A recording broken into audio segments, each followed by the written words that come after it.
put the leather on the denim. I ain't the cure, I'm the venom. If you wanna find me, find the taillights. Something's coming in, you're gonna wanna take a red eye. It's time to go. It's time to go.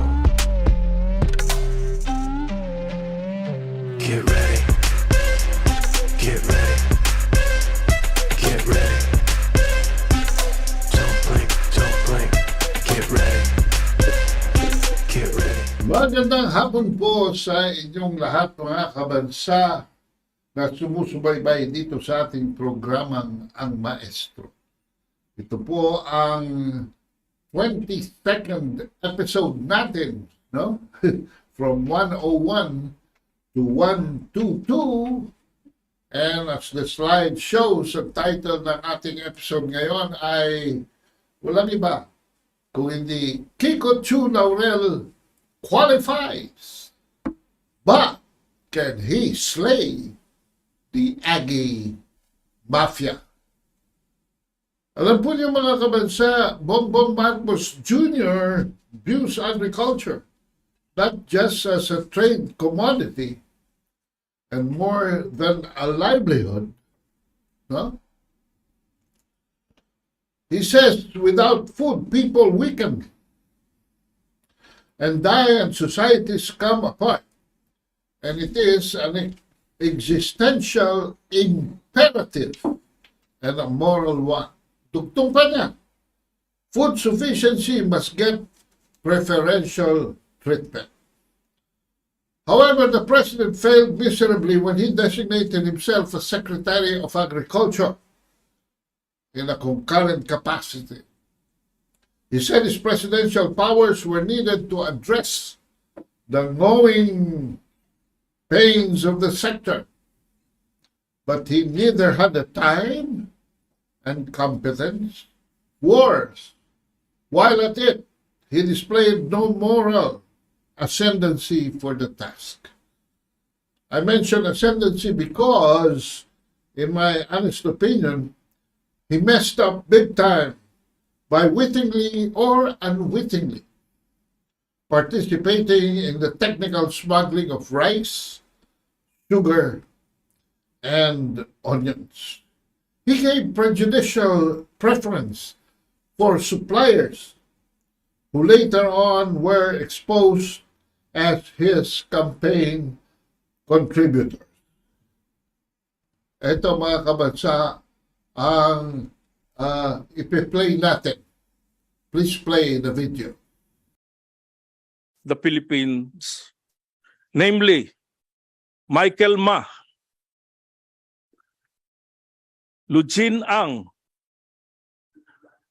Andrew Chang, Beverly Perez, a certain Aaron, operating in MICP and POM, Manuel Tan, Leah Cruz, June Diamante, Lucio Lim,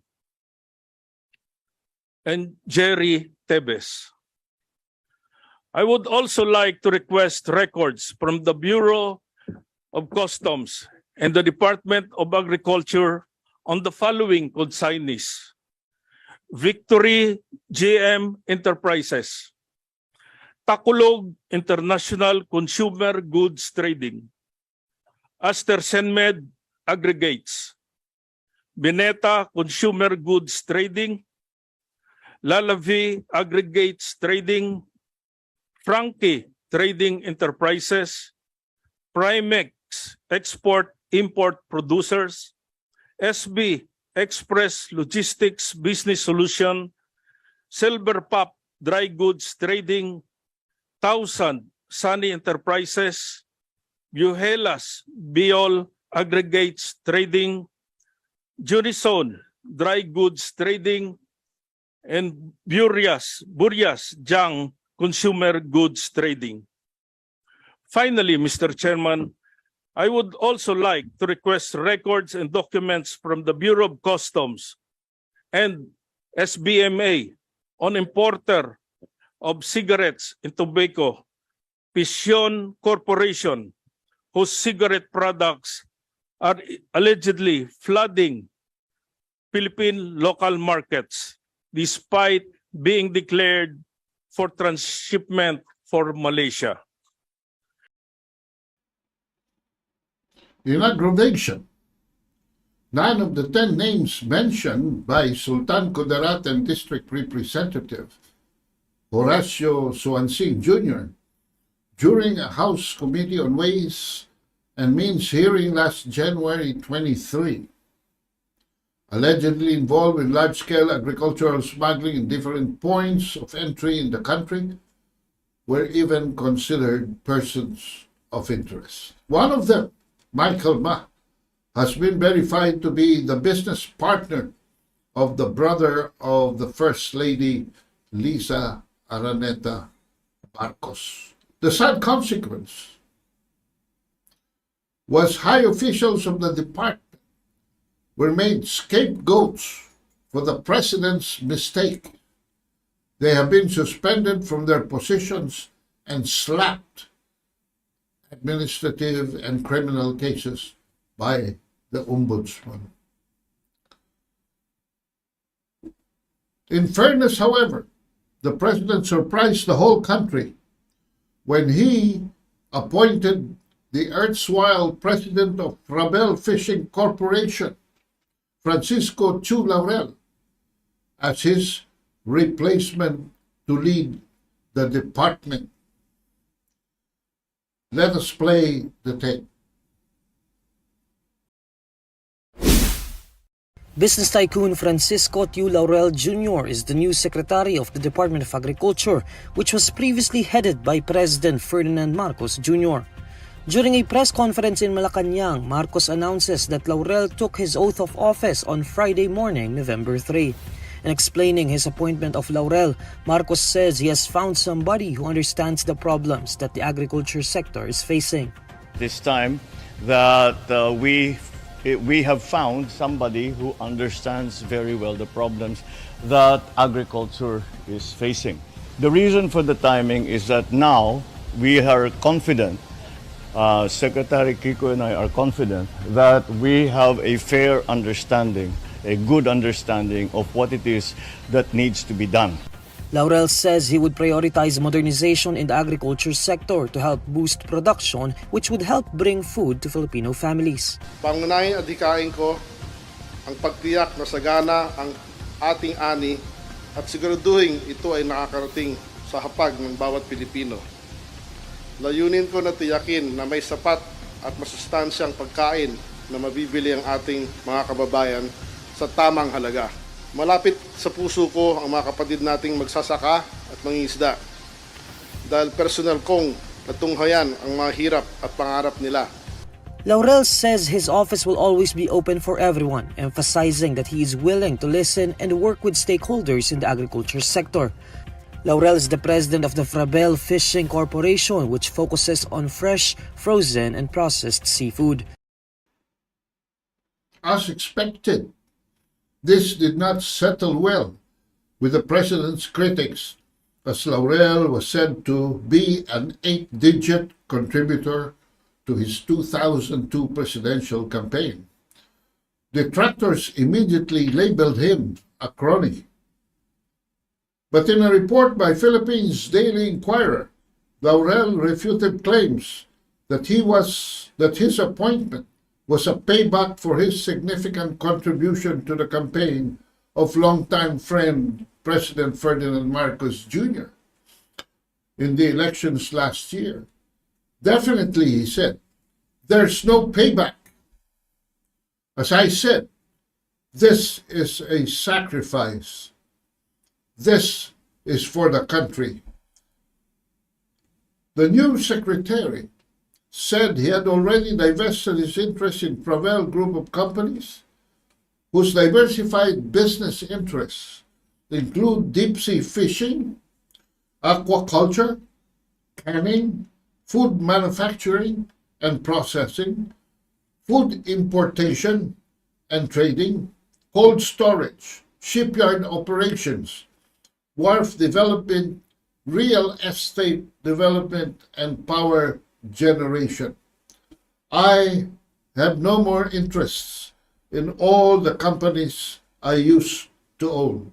And I have verified that the new cabinet member has divested himself, fulfilling an important requirement before taking office. I agree with the Manila Times, therefore, to welcome him.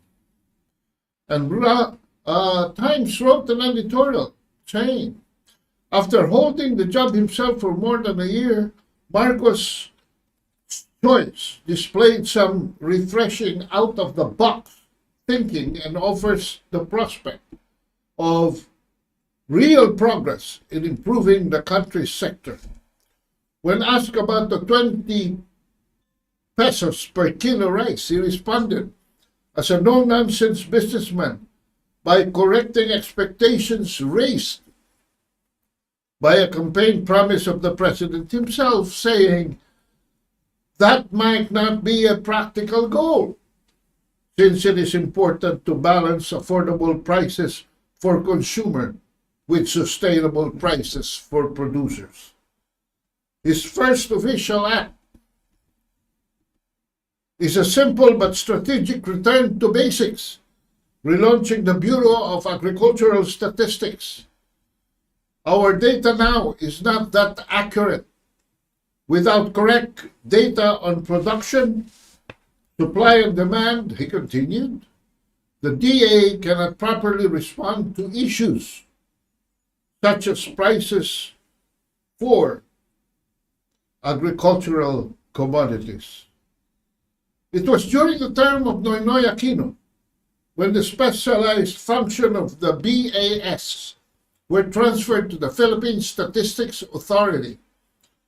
This classic error is one of the deleterious decisions that caused and created dysfunction in the department, distancing vital data from the real-time user in favor of staff, depository, and archive.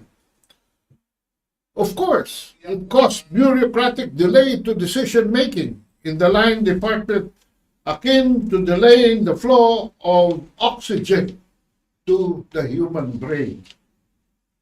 I have been asked, could a fishing magnate also make a successful agriculture secretary? My initial response is actually a bewilderment why presidents do not ask this question when they appoint politicians, public relations practitioners, academicians, has-beens, and even smugglers to the position. Domingo Panganiban, for instance, the alter ego of the president as secretary, was a third-time failure going into his fourth disaster. Nobody even asked if the president would succeed with such a recycled peon at his side. The only appointees that have shown success in managing the agriculture department have been supply chain economists. Supply chain economists.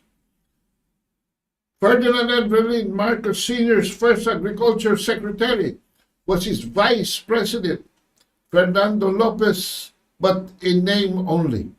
It was his executive secretary, Rafael M. Salas, who doubled as overseer of the department throughout his first term. It was Salas' genius that birthed the Green Revolution, but all credits went to the First Lady. During Marcos Sr.'s second term, the cabinet position was bequeathed to Arturo Tanco, the technocrat under whose 13-year watch the Philippines became a rice exporter.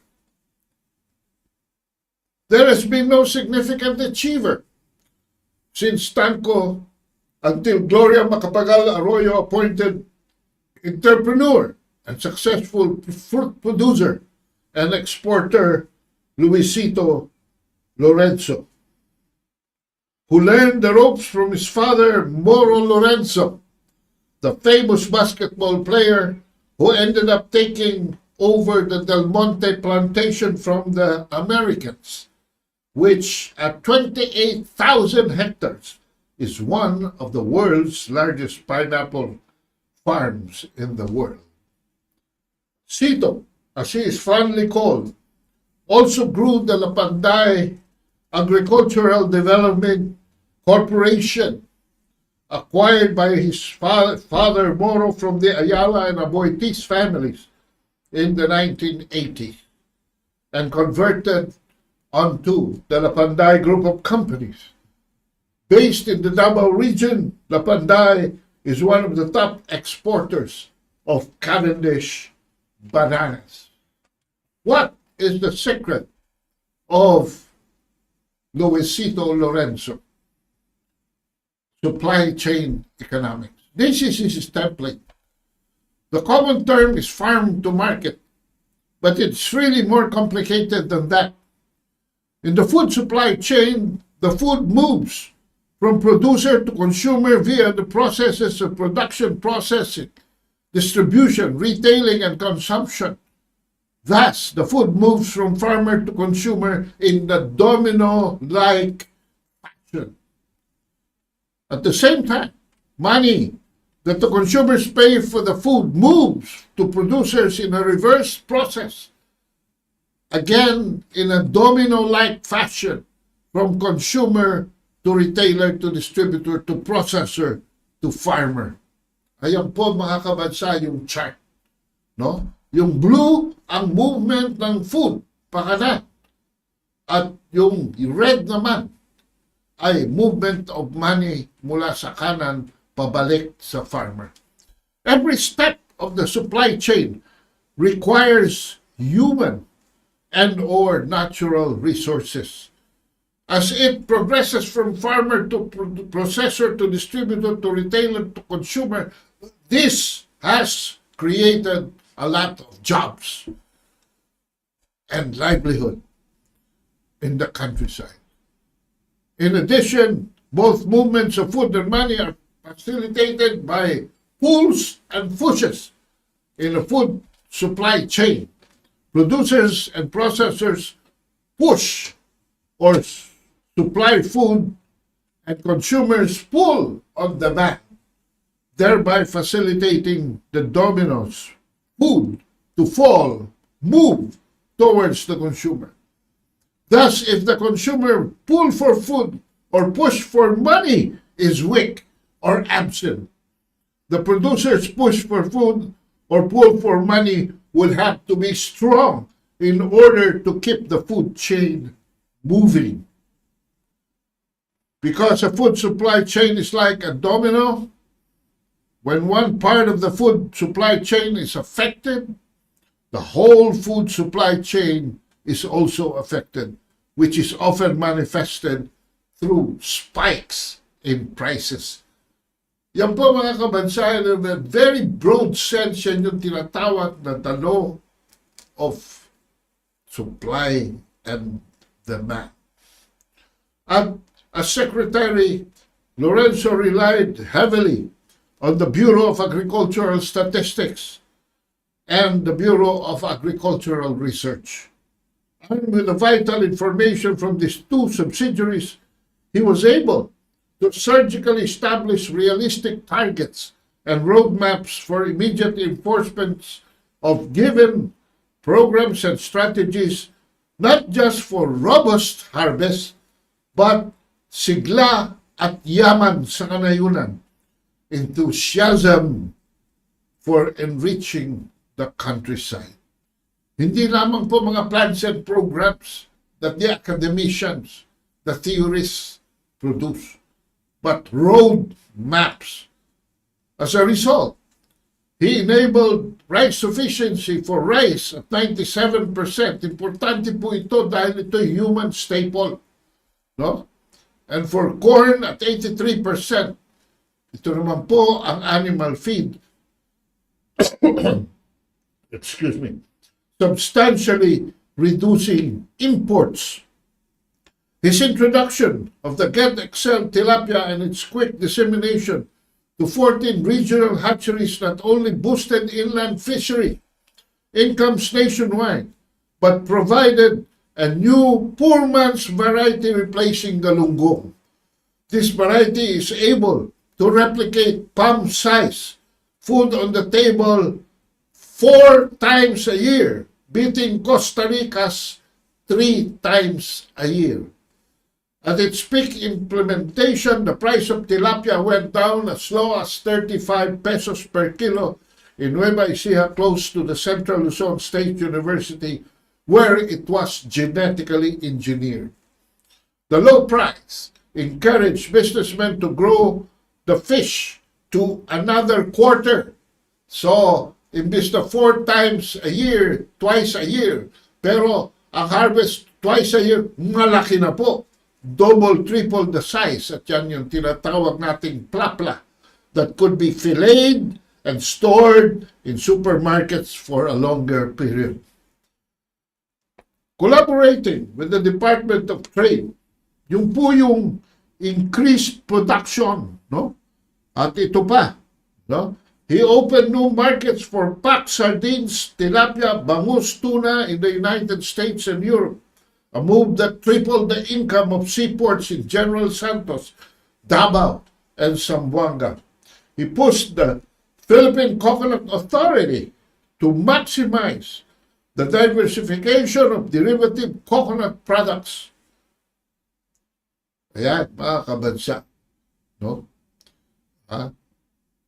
To improve farm-to-market access in Western Philippines. Dahil po sa Eastern Philippines, nandyan yung ating Philippine-Japan Expressway, no? Hanggang magmula Cagayan, pababa po yan ng Nahon Luzon, at siya bababa ng Southern Luzon, pababa ng Bicol, and from Bicol yan po ay ferry papuntang the Eastern Visayas, and Eastern Visayas kukonekta po yan by ferry again to Surigao, and again by road, all the way to all parts of Mindanao. Pero dito po sa western side ay wala. Kaya ang nangyari po dyan, no, ay he conceptualized and coordinated with the Department of Transportation in birthing a nautical highway linked by roll-on, roll-off ferries from Batangas to Mindoro to Aklan and the island of Panay, to Negros, to Cebu and Bohol, to northern Mindanao. Ayan mga kabansa. At bago ko makalimutan ay tungkol sa tobacco industry. Nag-introduce po siya ng natural impounding system sa slopes ng Ilocos Mountains in coordination with the National Irrigation Authority in order to allow lowland water tables, no? Hindi po mabilis ang bagsak ng tubig papunta sa lowland from the mountains.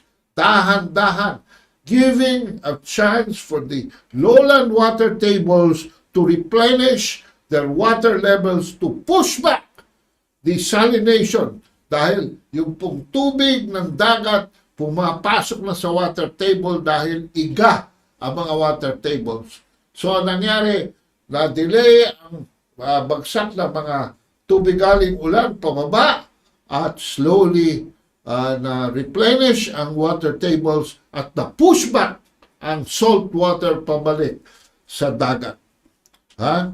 Thereby saving our tobacco industry. After motivating Nueva Vizcaya to compete with Benguet in vegetable production, he was able to start high-value exports to Hong Kong and Singapore. The innovation was accelerated. Paano po nangyari yun?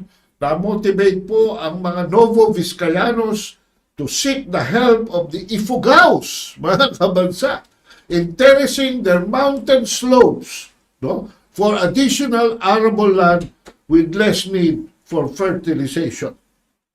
Ayan, mga kabansa.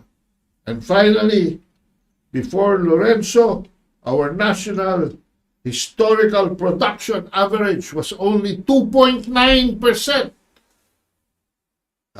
Pero sa loob ng kanyang 20-month tenure, can you imagine in 20 months, nagawa po niya yan na 8.7.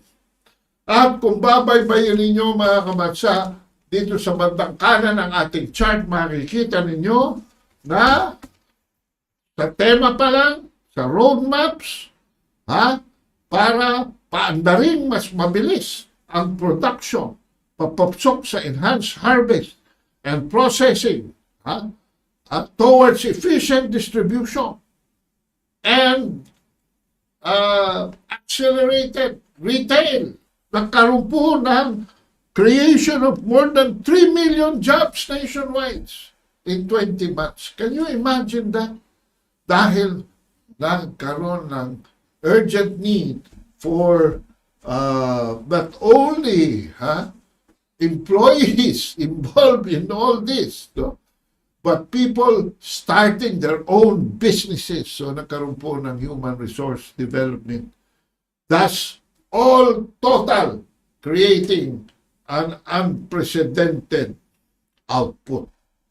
So it is totally possible, mga kabansa, for Kiko Tiu Laurel to even exceed these accomplishments. No? Dahil nandyan na po nagawa na i-replicate laban. And to exceed this accomplishment because he can enjoy a longer tenure than Lorenzo's 20 months. Pero mga kabansa, a word of caution. Ayan. Alam po ninyo, public service in agriculture and fisheries is not just about doing the job effectively.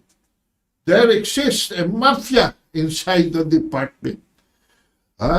Lorenzo did not last long because in order to serve the people well, he stepped on the toes of many who had been engaged in illegal activities.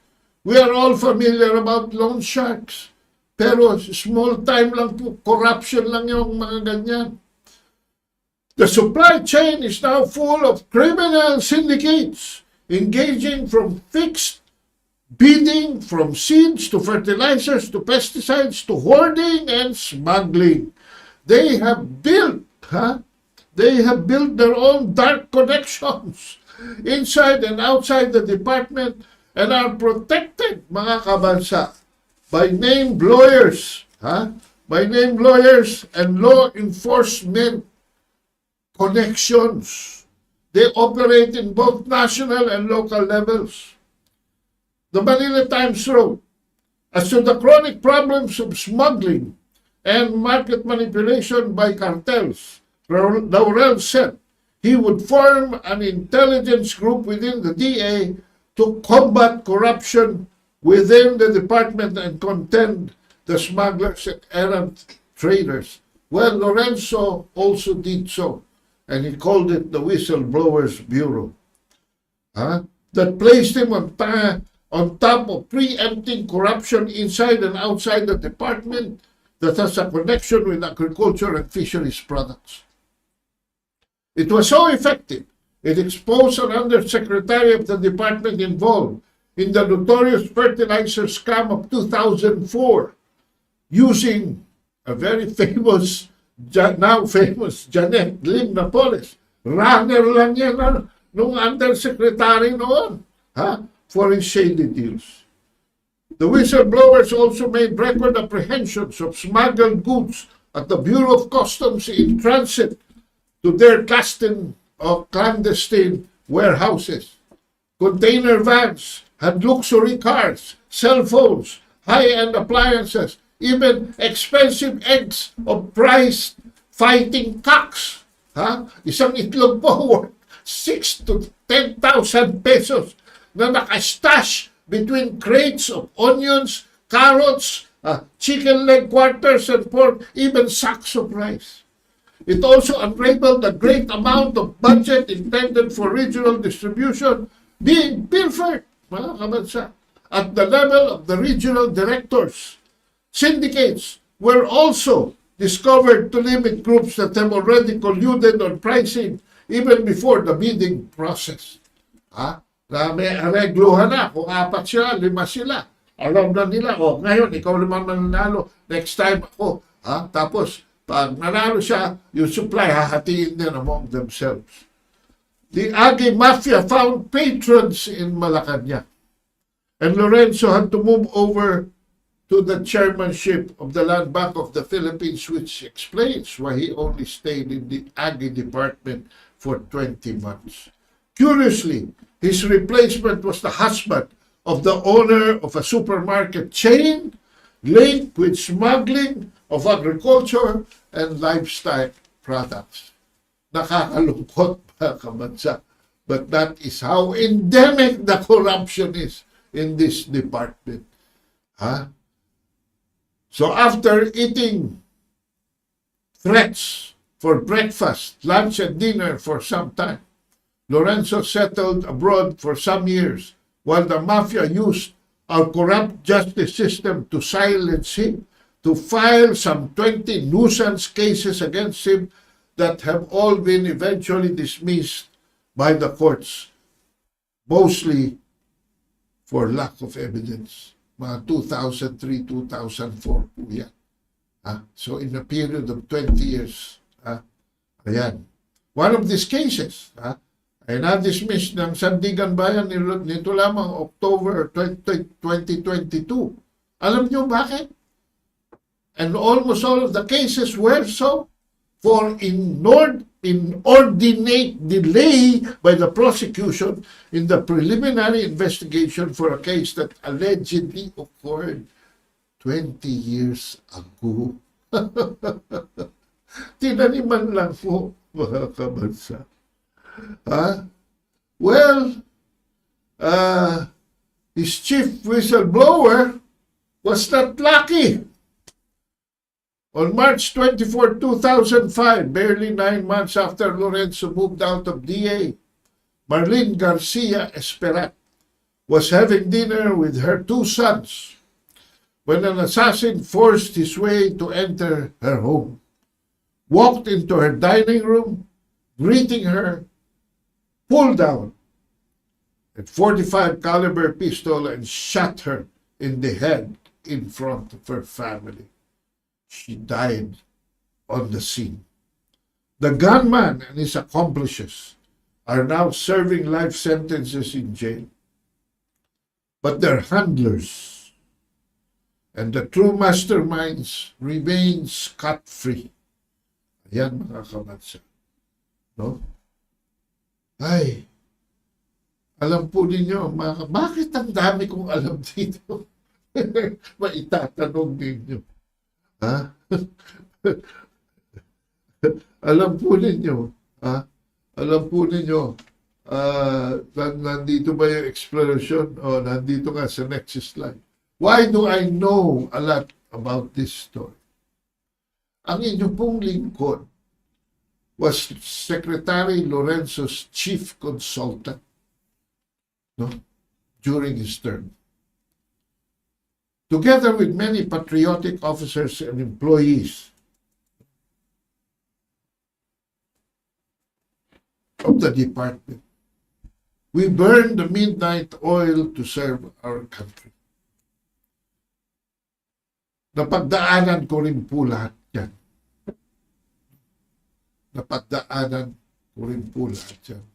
Balik tayo dito. Nakikita niyo po yung picture. Ayan po si Marlene Esperat sa kaliwa na nakaburol, no? At yan ang kanyang ama at ina. No? Dito naman sa kanan, buhay na buhay. Makikita niyo yung picture, mga kabansa? Ano yung mga nasa likod? Yung po ang mga small patrol boats, no? Na marami nito in order ng Department of Agriculture, no?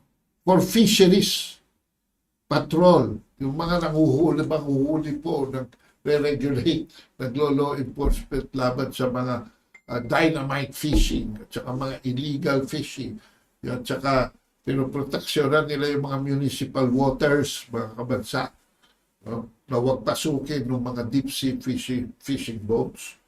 No? At ang nangyari dito ay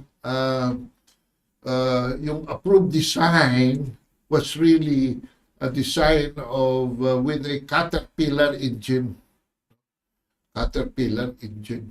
Pero yung pong nanalo, no, ay nag-improvise po ng design niya at instead nilagyan ng Volvo engine. Now, Volvo engine and Caterpillar are both good engines for marine. Okay? Pero ang problema po nandun sa design ng bangka. Kaya po, kalimitan, pagka masyadong mabilis na itong in-order na bangka ni DA Undersecretary Cesar Drilon, yung mga patrol boats po ay sumusubsob sa tubig at lumulubog. Kaya hindi siya pwedeng mas mabilis. No? Kami po ni Marlene, in one of our sub-road verification, dahil sa sangli po sa Cavite, nakapark itong mga ito, no, mga kabansa. Ayan, ako po ang kumuha pa ng litrato na yan. Ako po. At mabilisan naman. Dahil in a short while, nakita kami ng mga Philippine Navy security at kami tinamboy at pinaalis na. Ayan, mga kabansa. So, ang masasabi ko lamang dito, mga kabansa, this is why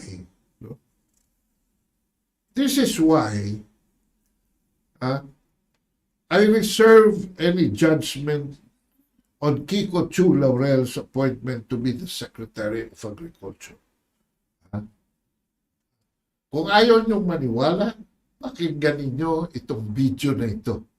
At i-verify ninyo kung talaga may mga sindikato dyan sa loob. Let us play the video. Maliban po sa mga pantalan, maigpit ding binabantayan ng Bureau of Customs sa mga balilit na daungan sa bansa. Ito upang masiguro na hindi makakapasok ang kontrabando lalo na sa agricultural products. Si Luisa Erispe sa Sentro ng Balita Live. Aljo, todo higpit na nga ngayon ng Bureau of Customs sa paghihigpit o sa pagbabantay sa mga pantalan sa bansa para hindi makapasok ang anumang smuggled na mga agricultural products dito sa Pilipinas. Alinsunod pa rin sa utos ni Pangulong Ferdinand R. Marcos Jr. na pakpuksain ang smuggling sa agri-products lalo na sa sibuyas. Ayon kay BOC Assistant Commissioner Attorney Vincent Maronilla, doble na ang ginagawa nilang pag-iinspeksyon at pagbabantay sa mga pantalan para hindi makapasok ang anumang kontrabando sa bansa, lalo na ang mga agri-products. Patuloy ang aming investigasyon sa kung sino mga kasabwat dito.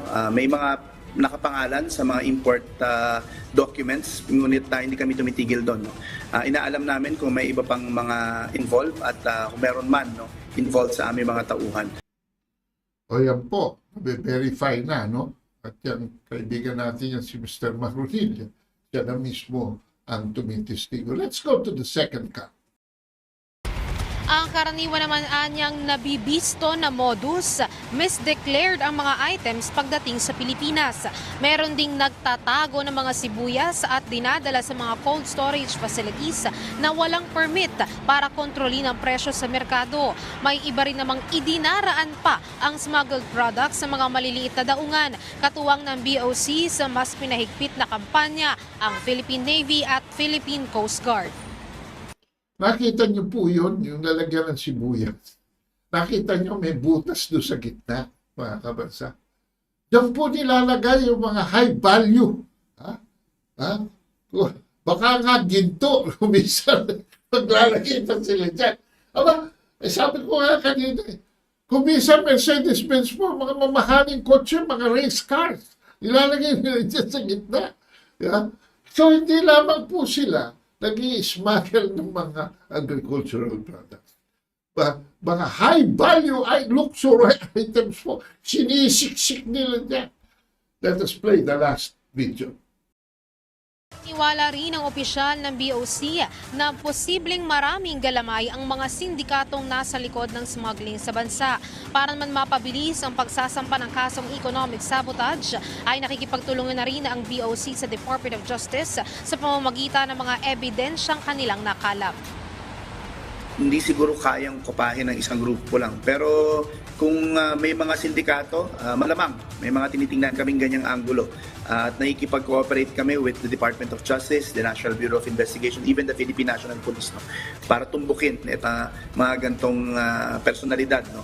At kung syndicated man ito, nandun na rin naman, handa rin naman ang aming mga ebidensya para suportahan ang iba't ibang ahensyang nagtutulungan para imbestigahan to at mapinpoint natin finally, no, sino ba talaga ang mga grupo na nagpaparating na to.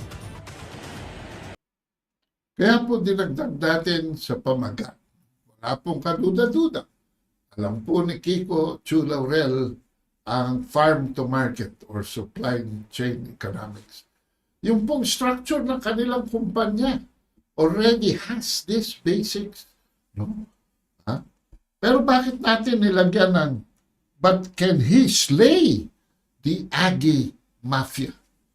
No? Kaya po, sabi ko nga kanina, nire-reserve ko po ang judgment sa appointment ni Kiko as Secretary of Agriculture. Ito pong taong ito, this man is not going for a picnic, but a damn serious business that could put him in harm's way if push comes to shove kung talagang pangangatawanan niya ang pagsisilbi sa inyong public interest.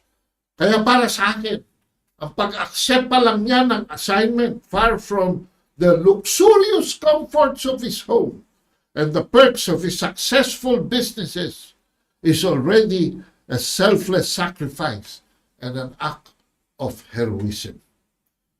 Alam po ninyo mga kabansa, we are all stakeholders here.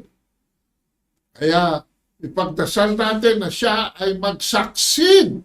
No? But sabi nga natin, hindi lamang succeed, but slay the lurking vultures along his way. Ayan mga kabansa. So, anyway, pupunta tayo ngayon sa pagbabasa ng mga comments ninyo.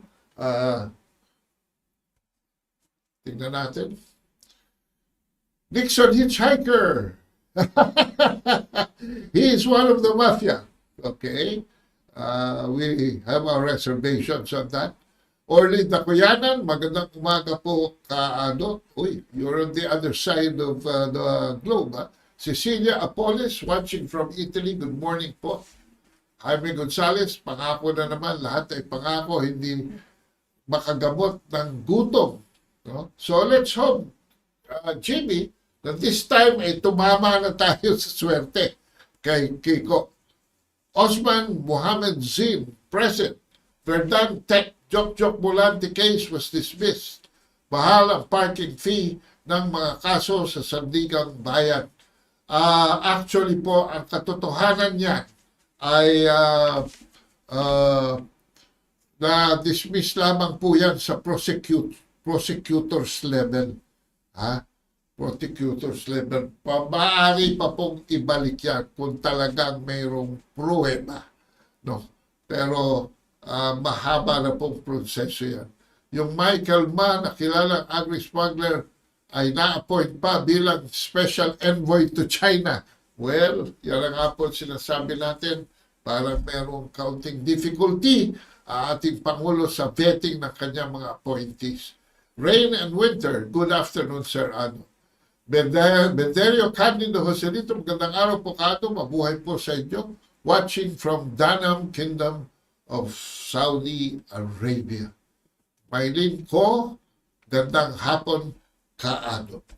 Okay, medyo puputulin natin ang pagbasa dahil in the interest of time, mga kabansa, ang susunod nating bibigyan, no, ay ng pansin ay itong ating libro, mga kabansa. No? Alam po ninyo, lahat ng development experience ko, nilagay ko na dito sa libro na Poverty of Power, pagpapatunay na kung bakit, no, paulit-ulit ang ating mga problema. Natanaw na po ni Ferdinand Marcos Sr. ang mga solusyon in nationalizing our energy sector. Privatize po yan. At ngayon, lahat tayo is at the mercy of these private power producers. Meron na naman daw dagdag singil pagdating ng Christmas season. At yung hindi ma-resolve ang mga issue tungkol sa pagbabaha is actually a mismanagement of our water resources. So ito po sa librong yan, tinalakay natin at nag-suggest tayo. It ended with the victory of Ferdinand Marcos Jr. as president, and we submitted to him certain case studies to consider dyan sa libro na yan. Sabi nga ni Antonio Parlade, congratulations Kano for this very revealing piece which everyone should read. If you love democracy, read it. If you want to support it, buy it. If you want to expose the real culprits of our democracy's demise, share it with your friend.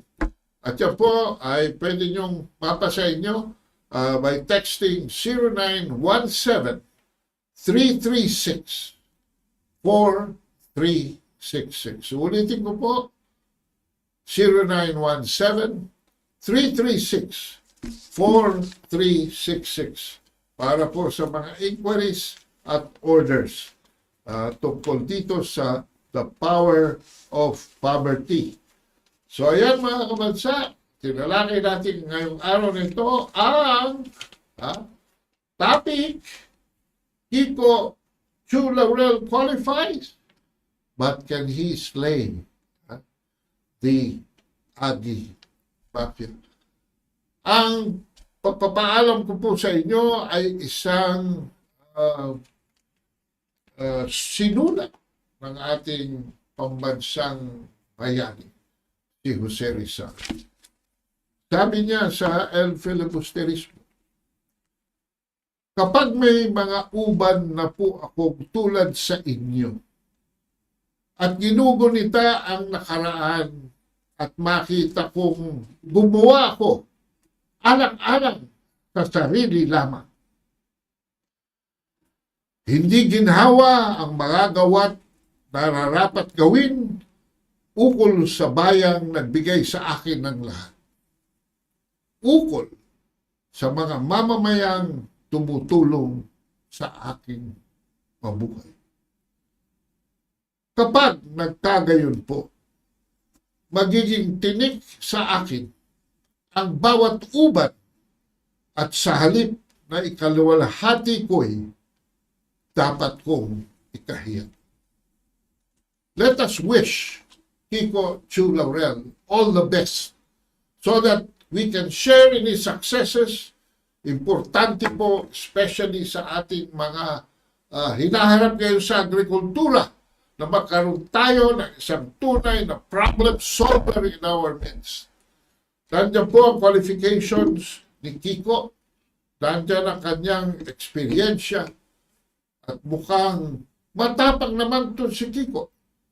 Kaya suportahan natin, pagdasal natin na mag-succeed siya alang-alang sa ating lahat para kapag nagkagayon at hindi siya nag-succeed, ano mangyayari? Sabi ni Rizal, magiging tinik sa atin ang bawat uban at sa halip na ikaluwalhati natin ay ikahihiya natin. We cannot afford failures at this point, ladies and gentlemen. We have to pray that Kiko Tiu Laurel succeeds. Nandiyan na po ang mga roadmaps. Available na lahat. At next Saturday po, dudugtungan ko pa ito ng isang episode para naman sa fisheries sector, para makita natin ang tunay na potensya niya hindi lamang sa pagsasaka, kundi pati na sa pamamalakaya, pangingisda, at kung paano lahat ito ay may bubuo sa isang programa sa ikalulunas ng mga mamamayang Pilipino, lalo na po yaong mga the poorest of the poor, who are mostly coconut farmers living alongside the beaches and the fishermen whose livelihood is in the sea that surrounds our country. Maraming salamat po sa inyong pakikinig. Huwag kayong mawawala next Saturday dahil meron pa po tayong part 2 nitong presentation na ito na isasubmit natin kay Kiko para tayo makatulong sa kanyang administrasyon ng Department of Agriculture and Fisheries. Maraming salamat po sa inyong pakikinig.